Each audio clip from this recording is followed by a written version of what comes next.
Drama की starting में ज़ोज़ेंग जिंसू को दूर करता है और कहता है तुम मेरे पीछे पीछे यहाँ भी आ गई। जिंसू कहती है तुम चोर हो, तुमने मेरी पॉकेट वॉच चुराई है और वो मुझे वापस चाहिए। ज़ोज़ेंग कहता है क्या बकवास कर रही हो, मैंने तुम्हारी कोई भी पॉकेट वॉच नहीं चुराई है। फिर हमें एक लेडी को दिखाया जाता है जो मस्त सी तैयार होकर एकदम वेल ड्रेसअप होकर स्टेज पर आती है और वहाँ पे गाना गाती है, डांस करती है, एक लाइव परफॉर्मेंस देती है, जिसे देखकर हमारी जिंसू समझ जाती है कि वो उसकी बड़ी बहन मिंगयू है। और पास्ट में मिंगयू को यंग मास्टर के साथ दिखाया जाता है। यंग मास्टर मिंगयू को पसंद करते थे, लेकिन मिंगयू ने उन्हें छोड़कर किसी और से शादी कर ली थी। पार्टी में जितने भी लोग थे सब लोग मिंगयू की तारीफ़ें कर रहे होते हैं। तब मिस्टर जैंग मिंगयू के पास आते हैं और उसे चीक्स पर किस करते हैं। फिर वहीं पर यंग मास्टर आते हैं और मिंगयू की ड्रिंक लेकर उस ड्रिंक को लेकर पी जाते हैं। मिंगयू यंग मास्टर को देखकर थोड़ा अनकंफर्टेबल थी क्योंकि वो पास्ट में उसके बॉयफ्रेंड रह चुके थे।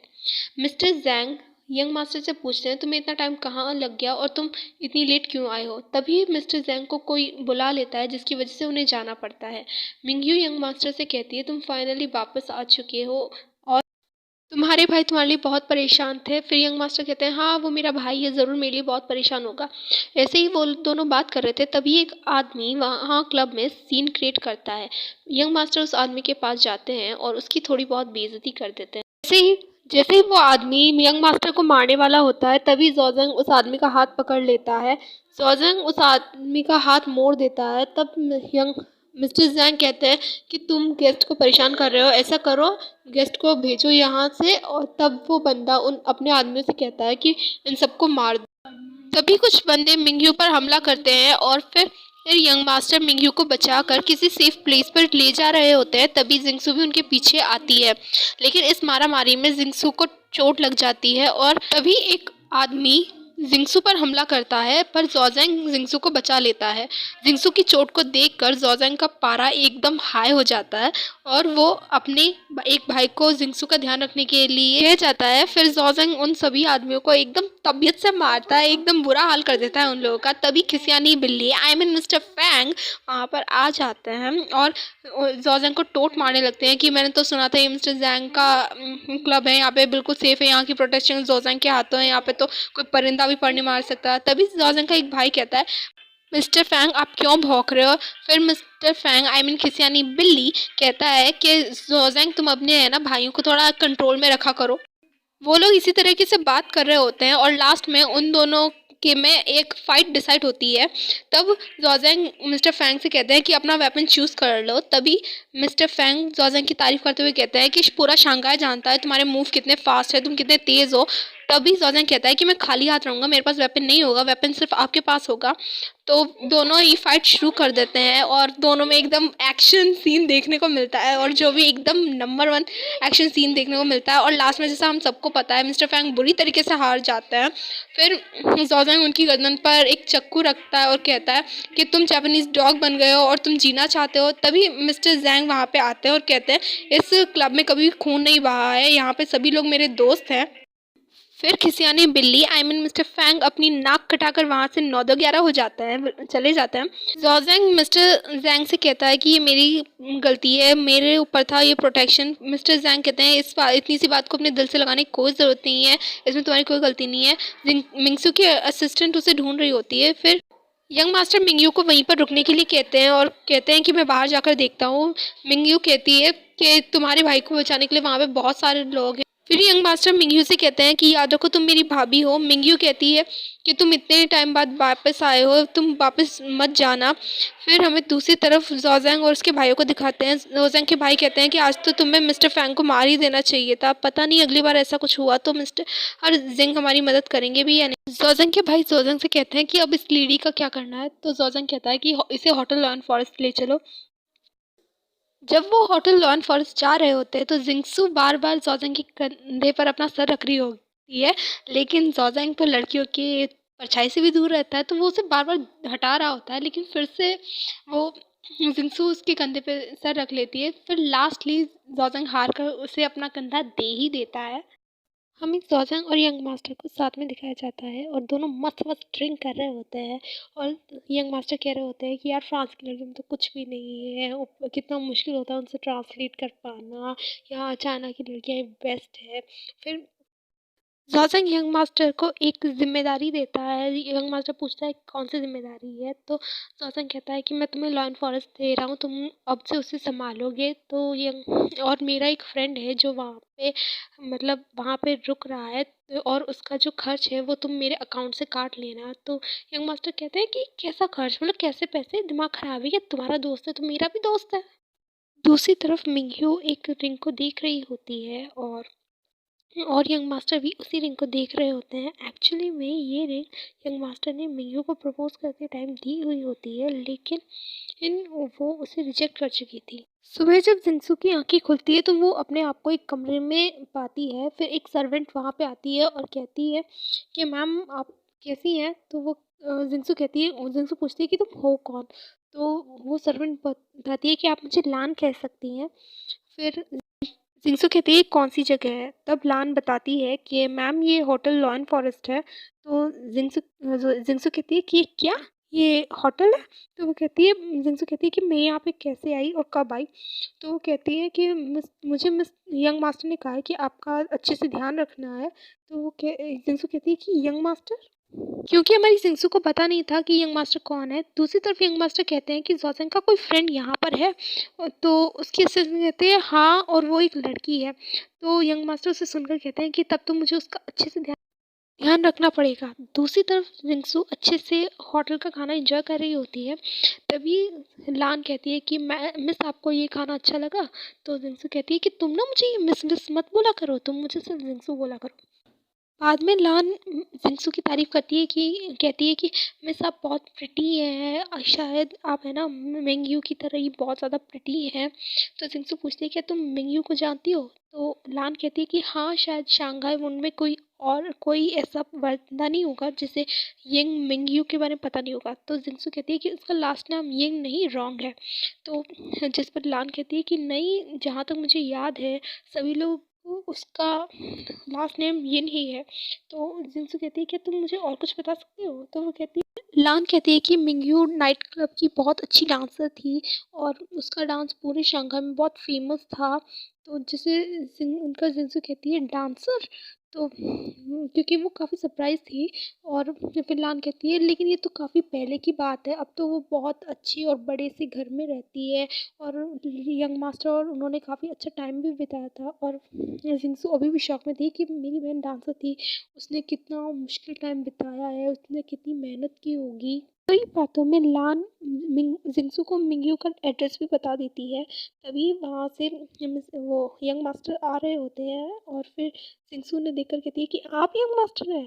तो यंग मास्टर बड़ी खुश होकर कहते हैं कि हाँ, मैं ही यंग मास्टर हूँ, मेरा नाम यंग डोंग है। फिर लान वहाँ से सॉरी कह के निकल जाती है। फिर जिंगसू कहती है कि मुझे लान ने बताया कि आपने मुझे यहाँ पर भेजा है।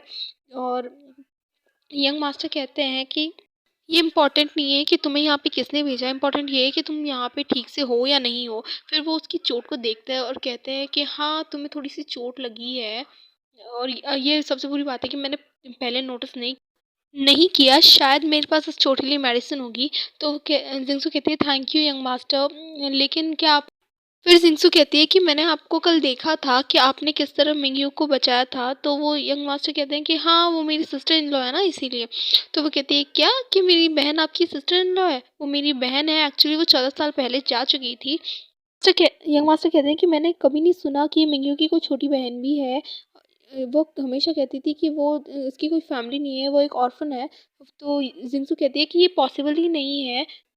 मुझे यकीन नहीं है कि मिंगयू दी ने कुछ ऐसा कहा होगा कि मैं जाऊँगी और उन्हें देखूँगी। दूसरी तरफ हमें ज़ॉज़ेंग को दिखाया जाता है जो अपने भाइयों से कुछ बिज़नेस रिलेटेड बातें कर रहा होता है। और जैसे ही वो बातें ख़त्म होती है तो ज़ॉज़ेंग जाने लगता है। तभी उसका एक भाई कहता है, उस एक भाई को याद आता है कि हाँ, मुझे उन्हें कुछ देना था।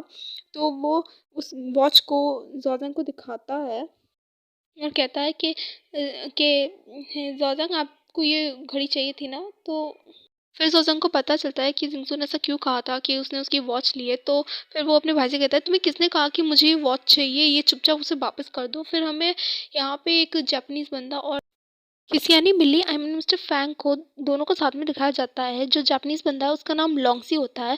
वो एक डिश की मदद से मतलब वो मिस्टर फैंग को डरा रहा होता है और कह रहा होता है कि तुम जल्द से जल्द ज़ॉज़ेंग की कोई वीकनेस ढूंढो, उसकी कोई कमज़ोरी तो होगी।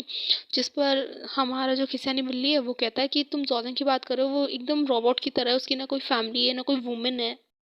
दूसरी तरफ जिंगसू को आखिरकार ढूंढते-ढूंढते मिंगयू का घर मिल ही जाता है और फिर वो मिंगयू की एक सर्वेंट को देखती है और कहती उससे पूछती है कि मिस क्या ये यहीं पर मिंगयू रहती है? तो और वो औरत कहती है कि नहीं हमारी मिस तो ऑर्फन है, तुम कौन हो? तभी वहाँ पे एक लड़की आती है जो कहती है कि इन्हें अंदर आने दो और फिर वो जिंगसू को अंदर ले आती है और फिर जिंगसू से पूछती है कि आप बहुत अच्छी हैं, क्या आप उसकी कोई दूर की रिलेटिव हैं?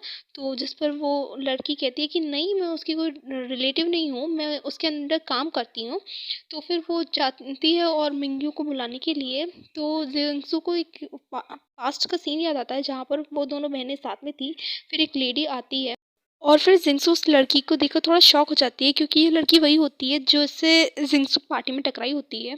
फिर वो लड़की उस दूसरी लड़की को बुलाती है और कहती है कि कोई भी रैंडम लड़की आएगी और कहेगी कि मुझे मिस मिंगसियो से मिलना है तो तुम किसी को भी अंदर ले आओगी, तुम ऐसे कैसे ले आ सकते हो? तो फिर जिंगसू कहती है कि मैं उसकी सिस्टर हूँ और फिर वो लड़की जिंगसू को ज़बरदस्ती बाहर निकालने की तुली होती है, लेकिन वो जिंगसू भी कह देती है कि मैं अपनी बहन से मिले बिना नहीं जाऊंगी, तुम्हें जो करना है कर ले। दोनों के बीच में हाथापाई भी होती है। जिंगसू और उस लड़की की आवाज़ सुनकर मिंगयू भी वहाँ पर आ जाती है। फिर जिंगसू मिंगयू से बात करने की कोशिश करती है, जिंगसू कहती है कि मिंगयू सिस्टर की आपको मैं याद हूँ, आप और कहती है कि मैं जिंगसू हूँ, क्या आपको याद है? वो कहती है कि तुम क्या मेरे साथ लंच करोगी? तो वो कहती है नहीं मैं यहाँ पे खाना खाने नहीं आई हूँ। तो फिर मिंगयू कहती है कि हाँ तुम काफ़ी दूर से आई हो, तुम्हारा काफ़ी बताऊँ वो ट्रैवल में काफ़ी पैसा भी वेस्ट किया होगा। तो जिंगसू कहती है आपको 14 साल हो गए घर छोड़े हुए। तो जैसे मिंगयू कहती है कि तुमने अपनी बात कंप्लीट कर ली? तो जिंगसू कहती है कि आपको शायद मैं याद नहीं हूँ अच्छे से।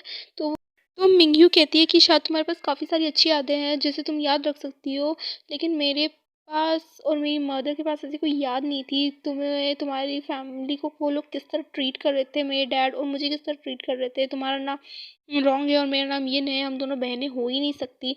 और मेरी माँ और मैं स्ट्रीट्स पर घूम रहे थे, हमारे पास कोई घर नहीं था, तब हमारी फैमिली कहाँ थी?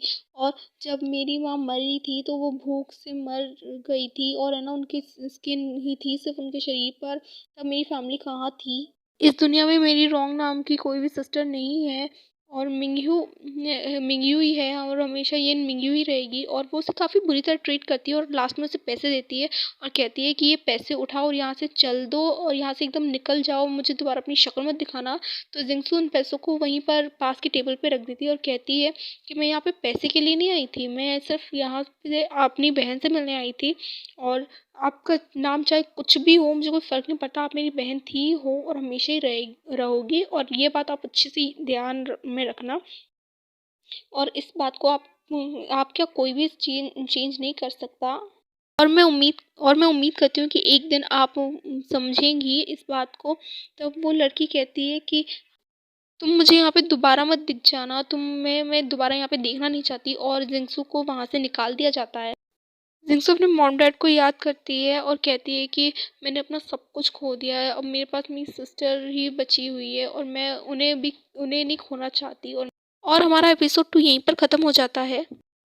एपिसोड 3 में हमें दिखाया जाता है जो मिंगयू है वो एक जगह बैठकर अपनी चिड़िया को देख रही होती है और सोच रही होती है कि पास्ट में उसकी माँ ने एक्चुअल में जिंगसू की माम को जहर देने की कोशिश की थी, जिस वजह से जिंगसू के डैड ने उन दोनों को घर से बाहर निकाल दिया था। फिर मिंगयू अपनी असिस्टेंट से कहती है कि जिन जाओ 2 टिकट्स बुक करो मेरे गांव की। और हमें दूसरी तरफ दिखाया जाता है कि जो जिंगसू है वो रो रही होती है बाहर और सोच रही होती है कि जिंगसू तुम्हें रोना नहीं है, तुम्हारे पास बहुत से काम है करने के लिए, तुम्हें अपने मॉम डैड के कल्प्रिट को ढूंढना है। फिर हमें जॉजन का घर दिखाया जाता है जहाँ पर जिंगसू आई होती है, लेकिन उसे अंदर जाने नहीं देते कोई भी, तो वो बाहर बैठकर ही जॉजन का इंतजार करने लगती है। तभी जॉजन का एक भाई वहाँ पे आता है और वो जिंगसू को देख लेता है और जिंगसू उससे पूछती है कि मैं जॉजन से मिलना चाहती हूँ, उसके पास मेरी पॉकेट वॉच है। तो उसका भाई कहता है कि वो तो बैंक गया है किसी ज़रूरी काम से। तो जिंगसू भी भागकर वहीं जाने लगती है, लेकिन वो उसका भाई जिंगसू को जाते हुए देख रहा होता है और कहता है लेकिन उसकी पॉकेट वॉच तो मेरे पास है। और फिर हमें दिखाया जाता है कि ज़ोज़ेंग बैंक के बाहर होता है। जिंगसू उससे जाकर कहती है चुपचाप मेरी पॉकेट वॉच मुझे वापस कर दो। ज़ोज़ेंग कहता है क्या बकवास कर रहे हो, मेरे पास कोई भी पॉकेट वॉच नहीं है। तो जिंगसू कहती है तुम्हारे भाई ने मुझसे कहा कि तुम्हारे पास मेरी पॉकेट वॉच है। और ज़ोज़ेंग कहता है क्या बकवास कर रही हो, मेरे भाई ने कहा कि मेरे पास तुम्हारी पॉकेट वॉच है। तब ज़ोज़ेंग उसे धमका कर कहने लगता है कि दोबारा ऐसा कुछ कहना मत तुम मेरे सामने, और दिखना भी मत। तो ज़ोज़ेंग एक्चुअली उसके कुछ ज़्यादा करीब हो जाता है, जिसकी वजह से ज़ोज़ेंग थोड़ा अनकंफर्टेबल हो जाता है और जिंगसू को दूर धक्का करके खुद कार के अंदर बैठ जाता है। तो जिंगसू भी वही करती है, जिंगसू उसे कार के अंदर धक्का दे देती है और खुद बैठ जाती है। और ज़ोज़ेंग इसे देखकर बहुत ज़्यादा डर जाता है, बहुत ज़्यादा इनसिक्योर हो जाता है। वो लोग जैसे ही जा रहे होते हैं तभी ज़ोज़ेंग को कुछ अजीब लगता है, लाइक कुछ खतरा लगता है। तो वो जिंगसू को अपने पास खींच लेता है और तभी एक कार उसकी कार को टक्कर मार देती है। और कुछ बंदे वहाँ पर आकर उस कार जो जिनसे ज़ोज़ेंग की कार पर शूट करने लगते हैं। पर कुछ ही टाइम बाद ज़ोज़ेंग बाहर आकर उन सभी बंदों को ठिकाने लगा देता है अपनी कुछ शानदार फाइटिंग मूव से। और फिर जिनसे उसके पास आती है और कहती है ये सब है कौन और तुम्हें क्यों मारना चाहते हैं। तब कुछ और बंदे आ जाते हैं। ज़ोज़ेंग जिनसे प्रोटेक्ट करता है उससे के साथ लड़ने लगता है। फिर वो उसे कहीं पर एक गली में ले आता है, किसी जगह पर ले आता है। वहाँ पर कुछ लोग ऑलरेडी ज़ोज़ेंग को मारने के लिए आए होते हैं, लेकिन ज़ोज़ेंग की तेज़ नज़र सब कुछ समझ जाती है। और फिर वो जिंगसू से कहता है कि तुम बिना कुछ पूछे यहाँ से चली जाओ जल्दी से जल्दी। फिर जिंगसू वहाँ से चली जाती है, तभी एक बंदा ऊपर से ज़ोज़ेंग पर हमला करता है, लेकिन ज़ोज़ेंग उसे अच्छे से ठिकाने लगा देता है। तभी एक औरत जिंगसू की गर्दन पर ना एक तलवार रख देती है। तभी वहाँ पर ज़ोज़ेंग आ जाता है और उल्टा उसी औरत के गर्दन पर तलवार रख देता है। फिर कहती है कि तुम जल्दी से जल्दी मरने के लिए तैयार हो जाओ। फिर जिंगसू कहती है कि इसे मत मारो, तुमने सुना मैंने क्या कहा, इसे मत मारो, ये प्रेग्नेंट है, इसके इसके पास अभी एक बेबी है, प्लीज़ ऐसा मत करो, इसे मत मारो। फिर वो ज़ोज़ेंग का हाथ पकड़ लेती है, जिसकी वजह से वो औरत छूट जाती है और वहाँ से चली जाती है। फिर ज़ोज़ेंग जिंगसू को इतना गुस्से से देखता है और कहता है कि तुमने कोई बड़ा महान काम नहीं किया है, तुम एक बेवकूफ़ लड़की हो, इतनी दया दिखाने की ज़रूरत नहीं थी। तो वो कहती है तुम कितने बुरे इंसान हो। फिर ज़ोज़ेंग कहता है ये प्रॉब्लम सॉल्व करने का सबसे आसान तरीका है। फिर जिंगसू कहती है अच्छा, किसी को मारना प्रॉब्लम सॉल्व करने का सबसे आसान तरीका है, और ये तुम क्या बकवास कर रहे हो, तुम पागल हो गए हो क्या। तो फिर ज़ोज़ेंग कहता है तुम जानती भी हो कि मैं हूँ कौन। तो जिंगसू कहती है कि हाँ मैं जानती हूँ तुम कौन हो, तुम ह्यूंग फ्यूंग के एक है ना बिजनेस सेकंड मास्टर हो। तो वो कहता है ज़ोज़ेंग कि हाँ, कि तुम्हें पता भी है हमारा बिजनेस क्या है। फिर वो अपने बिजनेस के बारे में समझाने लगता है, इनडायरेक्टली उसे धमकी देने लगता है। दूर से वो औरत भी उन दोनों को देख रही थी। कुछ टाइम बाद ज़ोज़ेंग के बंदे वहाँ पे आ जाते हैं और ज़ोज़ेंग उन सबसे कहता है कि इस जगह को एकदम साफ कर दो, कुछ भी नहीं छूटना चाहिए। फिर उनमें से एक आदमी पूछता है कि सर इस लेडी का क्या करना है। तो ज़ोज़ेंग कहता है कि इसे नियांग रेजिडेंस ले जाओ। फिर जिंगसू कहती है कि यार कोई अर्थ पे कितना अननोइंग बंदा है, ये अर्थ का सबसे अननोइंग बंदा है। पर दूसरी तरफ हमें दिखाया जाता है कि वो औरत है ना, वो मिस्टर खिसियानी बिल्ली के पास आती है, आई मीन मिस्टर फैंग के पास आती है और उसे सब कुछ बता देती है कि क्या हुआ, कैसे ज़ोज़ेंग ने जिंगसू को बचाया, सब कुछ। फिर हमें दिखाया जाता है कि जिंगसू है ना उस बंदी के साथ होती है और उससे कह रही होती है कि ज़ोज़ेंग कहाँ गया है ये मुझे बताओ। तभी तभी खिसियानी बिल्ली यानी मिस्टर फैंग वहाँ पे आ जाते हैं और कहते हैं कि मैं कुछ मदद करूँ। तो जिंगसू कहती है तुम हो कौन। तो फिर मिस्टर फैंग कहते हैं कि ये मैटर नहीं करता कि मैं कौन हूँ, मैटर ये करता है कि तुम हो कौन। फिर जिंगसू कहते हैं तुम क्या कहना चाहते हो, मैं तो समझ नहीं पा रही हूँ। तो मिस्टर फैंग के कुछ आदमी उस ज़ोज़ेंग के आदमी को मारने लगते हैं और फिर मिस्टर फैंग जिंगसू पर गन तान देते हैं और कहते हैं अगर ज़ोज़ेंग को ये लड़की चाहिए ना तो वो मुझसे अकेले आज रात मिलने आए, और अगर वो नहीं आया तो मैं इस लड़की को एज अ गिफ्ट अपने आदमियों को दे दूँगा। फिर ज़ोज़ेंग का आदमी कहता है कि अगर तुम्हें इसे ले जाना है ना तो तुम्हें सबसे पहले मुझे से मुकाबला करना पड़ेगा। फिर ज़ोज़ेंग के उस आदमी को वो लोग बेहोश कर देते हैं। फिर हमें दूसरा सीन दिखाया जाता है कि ज़ोज़ेंग बैठा होता है और वही आदमी कह रहा होता है कि सर ये सब मेरी गलती है, मेरी वजह से वो उस लड़की को ले गए हैं। और यहाँ पे एक बात तो होती है कि ज़ोज़ेंग उस जिंसू को बचाएगा या नहीं बचाएगा, क्योंकि इंसानियत के नाते वो उसे बचाना चाहिए, लेकिन ये उसके ऊपर रहता है कि वो बचाता है या फिर नहीं बचाता है। फिर हमें दिखाया जाता है कि मिस्टर फैंग यानी कि बिल्ली आराम से अपनी चाय एंजॉय कर रहा होता है, लेकिन जिंसू बार बार चिल्ला रही होती है कि मुझे छोड़ दो, मुझे जाने दो। फिर मिस्टर फैंग उसके पास आते हैं और कहते हैं कि यार तुम्हारा जो ये चेहरा है ना वो कुछ ना कुछ जाना पहचाना सा है, तुम किसी की तरह लगती हो। तो लेकिन तुम किसकी तरह लगती हो, लेकिन फिर वो लास्ट में गैस कर लेता है कि वो मिंगयू की तरह लगती है। फिर हमें ज़ोज़ेंग को दिखाया जाता है जो कि उस बिल्डिंग के बाहर खड़ा रहता है। फिर हमें यानी बिल्ली यानी मिस्टर फैंग को दिखाया जाता है जो कहता है कि मुझे लगता है कि ज़ोज़ेंग नहीं आने वाला। एक बात बताओ, ज़ोज़ेंग तो लड़कियों की साय से भी दूर रहता है, लेकिन उसने तुम्हें ऐसा क्या देख लिया जो तुम्हारे पीछे पागल हो गया। और जैसे ही वो जिक्सू को पर तलवार चलाने वाला होता है तभी ज़ोज़ेंग की एंट्री होती है एकदम धमाकेदार। फिर ज़ोज़ेंग आराम से उसकी चाय अपनी चाय लेकर पीने लगता है। फिर वो ज़ोज़ेंग कहता है कि तुम्हें क्या लगता है मैं यहाँ पे इस लड़की के लिए आया हूँ, मैं यहाँ पे इस लड़की के लिए नहीं आया हूँ, तुम इसे मारना चाहो तो मार लो, मुझे वैसे कोई फर्क नहीं पड़ता। तो वो किसी भी पूछ लेता है कि तुम आए क्यों हो, किस काम से आए हो। तो वो ज़ोज़ेंग कहता है कि मुझे है ना तुम्हारे और मेरे बीच में जो मामला चल रहा है ना उसे खत्म करना है। ज़ोज़ेंग मिस्टर फैंग से कहता है कि तुम मुझे एक बात बताओ, तुम उन जापानीज़ के पालतू कुत्ते बनकर क्यों रह रहे हो, मतलब क्या वजह है जो तुम जापानीज़ के कुत्ते बने हुए हो। तो वो मिस्टर फैंग सब कुछ क्लियर कर ही देते हैं कि तुम्हें क्या लगता है मैं उनका पालतू कुत्ता हूँ।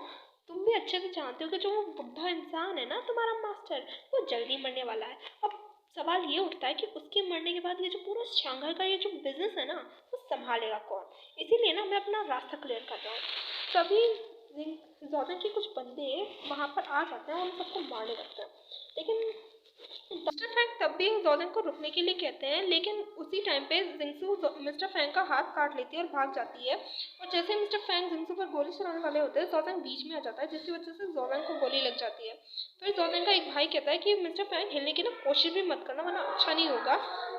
तभी वहाँ पर पुलिस आ जाती है और पुलिस का जो मेन ऑफिसर होता है जिसका नाम ल्यू होता है उससे वो कहता फिर मिस्टर फैंग भी कहते हैं चीफ ऑफिसर ल्यू आप यहाँ पे क्या कर रहे हैं। तभी वो ऑफिसर कहता है कि जो भी आज रात का मैटर है ना वो यहीं पर ख़त्म कर दो, यही अच्छा होगा। तब ज़ोज़ेंग का भाई कहता है कि सर इसने हमारे मास्टर को हर्ट किया, हम कैसे छोड़ दें। तब ज़ोज़ेंग कहता है कि सर ये हमारा फैमिली मैटर है, हम लोग इसे सॉल्व कर लेंगे और ये इतनी दीवारों के बीच रहे तो अच्छा। फिर मिस्टर फैन भी एक्टिंग करते हैं कि मैं सेकंड मास्टर की बात कैसे टाल सकता हूँ। तो वो ऑफिसर भी कहता है ये अच्छी बात है कि तुम लोग काफ़ी पीसफुल हो।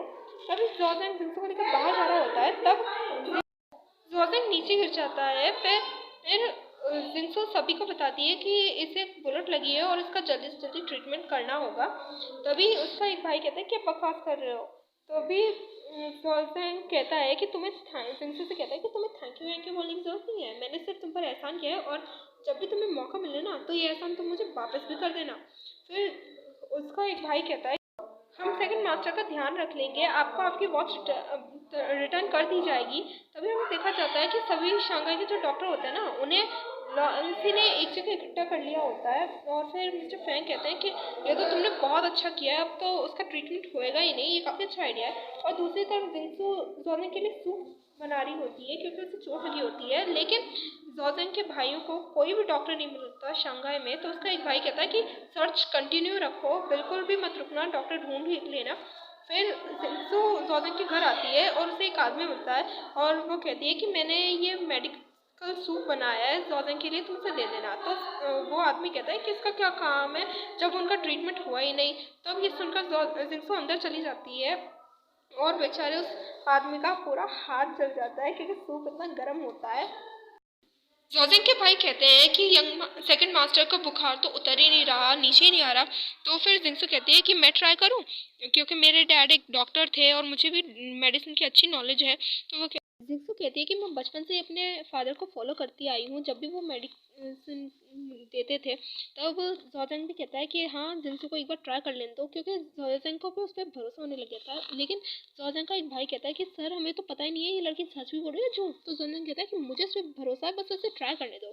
फिर जिंसू उन दोनों से कुछ चीज़ें मंगाती है जैसे एक स्मॉल नाइफ, ऐसी कई सारी चीज़ें मंगाती है और वो नाइफ को गर्म करने लगती है ताकि वो बुलेट निकाल जा सके। फिर वो उन दोनों भाइयों से कहती है कि मैं पहले से नर्वस हूँ, तुम लोग यहाँ पे रुको मत, यहाँ से निकल लो। तो उसका एक जॉर्डन का एक भाई दूसरे भाई को लेकर निकल देता है वहाँ से। फिर जिंसू उसे जॉर्डन को एक कपड़ा देती है ताकि वो उसे दांतों में दबा ले ताकि उसे ज़्यादा दर्द ना हो, लेकिन जॉर्डन साफ साफ मना कर देता है कि मुझे ना इन सब चीज़ों की ज़रूरत नहीं है। और फिर ज़बरदस्ती जिंसू का हाथ पकड़ के ना अपने उस बुलेट वाली जगह पे डाल देता है उस नाइफ को, और जिंसू कहती रहती है मत करो प्लीज़, मत करो।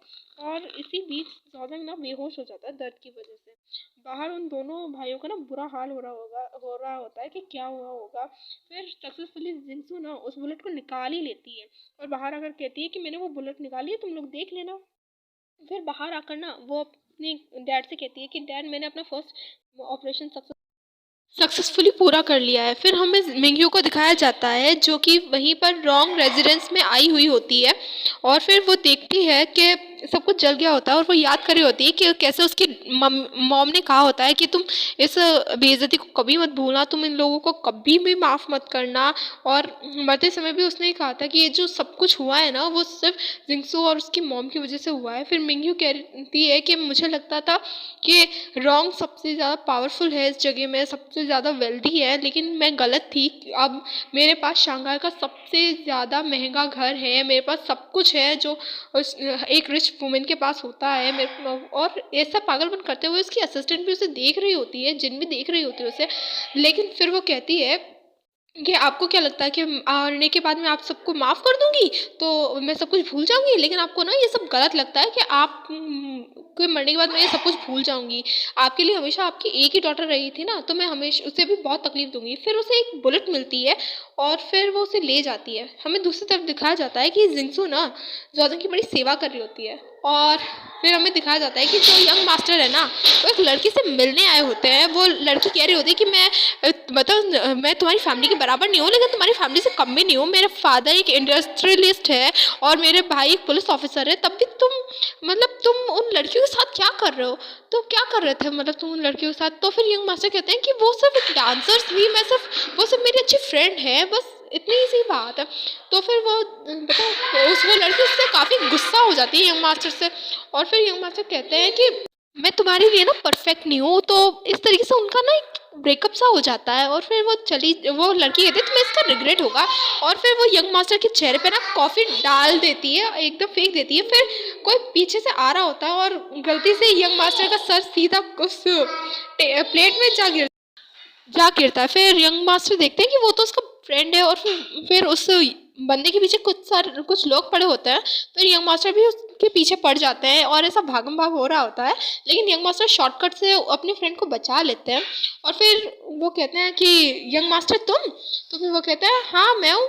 फिर वो कह रहा होता है कि कितने टाइम बाद मिले ना, हम कितने पुराने दोस्त हैं, लेकिन फिर भी इतने टाइम बाद मिल रहे हैं।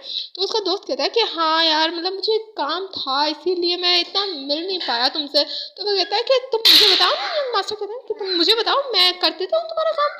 तो वो कहता है कि नहीं यार, मुझे बस एक पॉकेट वॉच चर्च से लेनी थी। तो फिर वो कहता है पॉकेट वॉच। फिर ये जॉर्डन के कुछ भाइयों को दिखाया जाता है जो कि नींद में हो रहे होते हैं, एकदम सो रहे होते हैं। जिंक्स जॉर्डन का ध्यान रख रही होती है और देख रही होती है कि यार इसे कितनी चोट लगी हुई है, कितने घाव हैं इसे, पता नहीं इसने कितनी लड़ाइयाँ लड़ी होगी। और इसी बीच में ना जॉर्डन की ना आंखें खुल जाती है, जिसकी वजह से जिंक्स डर कर ना पीछे हो जाती है एकदम उससे। तभी जोज़ेंग के दोनों भाई अंदर आ जाते हैं और कहते हैं कि जोज़ेंग अच्छा हुआ आप जल्दी से जल्दी होश में आ गए, हम कितने खुश हैं, आप जानते नहीं है, आप होश में आ गए हो। फिर जिंक्सू कहती है कि शायद अब मुझे यहाँ से जाना चाहिए, आज तुम्हारी जान बच चुकी है, अब मेरा यहाँ पे क्या काम है। और उन्हें इंस्ट्रक्शन देती है कि इन्हें ना ज़्यादा अल्कोहल मत पीने देना वरना तबीयत खराब हो जाएगी इनकी। जॉर्डन फिर जिंक्सू से कहता है कि तुम्हें जो मांगना ना, तुमने मेरी जान बचाई, तुम्हें जो मांगना मांग सकती हो, मैं तुम्हें दे दूंगा। शंघाई में जो कुछ भी तुम चाहती हो वो तुम्हें मिल जाएगा। तो जिंक्सू कहते हैं कि मुझे ऐसा कुछ तो चाहिए नहीं है अभी। फिर कहते हैं कुछ तो मांगो, तुम्हें कुछ तो चाहिए होगा। तो फिर जिंक्सू कहती है कि तुम ना मुझे अपनी पॉकेट वॉच वापस कर दो, बस मेरे लिए काफ़ी होगा। तो जॉर्डन कहता है ठीक है तुम घर चली जाओ, जैसे ही तुम्हारी आंखें खुलेगी ना सुबह तो तुम्हें वो पॉकेट वॉच तुम्हारे पास मिलेगी। और फिर जिंक्सू ना वहाँ से चली जाती है। जॉर्डन का एक भाई उससे कहता है कि जिंक्सू ने आपकी काफ़ी सेवा की, मुझे लगता है कि जिंक्सू आप में इंटरेस्टेड है। और यहीं पर हमारा जो पार्ट 3 है वो खत्म